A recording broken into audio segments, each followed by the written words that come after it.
വിവാഹ പാർട്ടികൾക്ക് സ്പെഷ്യൽ പാക്കേജുകൾ, അഡ്വാൻസ് ബുക്കിംഗുകൾക്ക് 0% പണിക്കൂലി. Athulya gold and diamonds, Valanchery road, Koppam. Perinthalmanna മുനിസിപ്പാലിറ്റിയിലെ 15-ാം വാർഡിൽ വനിതാ ലീഗിന്റെ നേതൃത്വത്തിൽ വനിതകൾക്ക് സ്വയം തൊഴിൽ കണ്ടെത്തുന്നതിനായി തയ്യൽ യൂണിറ്റ് ആരംഭിച്ചു. പദ്ധതിയുടെ ഉദ്ഘാടനം നജീബ് കാന്തപുരം MLA നിർവഹിച്ചു. പെരിന്തൽമണ്ണ മുനിസിപ്പാലിറ്റിയിലെ 15-ാം വാർഡിൽ വനിതാ ലീഗിന്റെ നേതൃത്വത്തിലാണ് വനിതകൾക്ക് സ്വയം തൊഴിൽ കണ്ടെത്തുന്നതുമായി ബന്ധപ്പെട്ട് തയ്യൽ യൂണിറ്റുകൾ ആരംഭിച്ചിരിക്കുന്നത്. ഇതോടൊപ്പം ഡ്രസ് യൂണിറ്റും ആരംഭിച്ചിട്ടുണ്ട്. പാതായിക്കര കോവിലകമ്പടി ഖായിദെ മില്ലത്ത് സെന്ററിൽ സംഘടിപ്പിച്ച ചടങ്ങിൽ നജീബ് കാന്തപുരം MLA തയ്യൽ യൂണിറ്റ് ഉദ്ഘാടനം ചെയ്തു. എങ്ങനെയാണ് പ്രവർത്തിക്കേണ്ടത് എന്നതിൻ്റെ ഏറ്റവും വലിയ ഉദാഹരണമാണ് പാതായിക്കര മുസ്ലിം ഓഫീസ് എന്ന്. ഒരു മുസ്ലിം ലീഗിൻ്റെ ഓഫീസ് ആ പ്രദേശത്തെ മനുഷ്യർക്ക് ജീവൻ കൊടുക്കുന്നതായിരിക്കും, ജീവിതം കൊടുക്കുന്നതായിരിക്കും. നിങ്ങൾ അതിൻ്റെ ഒരു മാതൃകയാണ് ഇവിടെ ഉണ്ടാക്കിയിരിക്കുന്നത്.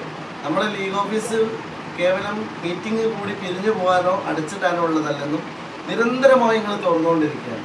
അപ്പോൾ ഇത് എല്ലാവിധ ആശംസകളും നിങ്ങൾക്ക് നൽകുകയാണ്. അതോടൊപ്പം നമ്മുടെ സ്ത്രീകൾക്ക് ചെറിയ വരുമാനമെങ്കിൽ ചെറിയ വരുമാനം ഉണ്ടാക്കി കൊടുക്കാനുള്ള ഒരുപാട് പദ്ധതികളാണ് നമ്മളിപ്പോൾ ആലോചിച്ചുകൊണ്ടിരിക്കുന്നത്. അതിൻ്റെ ഭാഗമായിട്ടാണ് ഫാറൂഖ് പറഞ്ഞ പോലെ നിങ്ങളൊരു ടൈലറിങ് യൂണിറ്റ് തുടങ്ങി. ഞാൻ കഴിഞ്ഞ ദിവസം ഫാറൂഖായിട്ട് ഇത് സംസാരിച്ചപ്പോൾ എനിക്ക് വലിയ സന്തോഷം തോന്നി. നിങ്ങളൊരു ക്ലൗഡ് കിച്ചണും കൂടി തുടങ്ങാനുള്ള പ്ലാൻ ഉണ്ടെന്ന് പറഞ്ഞു.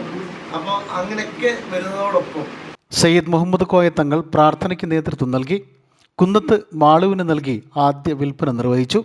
വനിതാ ലീഗ് പ്രസിഡന്റ് KP ആസ്യ ചടങ്ങിൽ അധ്യക്ഷത വഹിച്ചു. പെരിന്തൽമണ്ണ സർവീസ് സഹകരണ ബാങ്ക് പ്രസിഡന്റ് പച്ചേരി ഫാറൂഖ്, മണ്ഡലം STU പ്രസിഡന്റ് തെക്കത്ത് ഉസ്മാൻ, മുനിസിപ്പൽ വനിതാ ലീഗ് സെക്രട്ടറി CK സൂറ, പച്ചേരി സുറയ്യ, റജീന മേലേതിൽ, ആബിദ സുമില സ്രാമ്പിക്കൽ, കുന്നത്ത് മഹമ്മൂദ്, പുളിക്കൽ മാനു, KMCC ഭാരവാഹികളായ Moythutty, Murshid Thangal, Musthafa Melethil, municipal league treasurer Pacheri Jalal, ward league ഭാരവാഹികളായ കുന്നത്ത് സലാം, താണിയൻ അസീസ്, കുന്നത്ത് മാനു, കുറ്റീരി മൂസ, താണിയൻ അലി തുടങ്ങിയവർ ചടങ്ങിൽ സംബന്ധിച്ചു.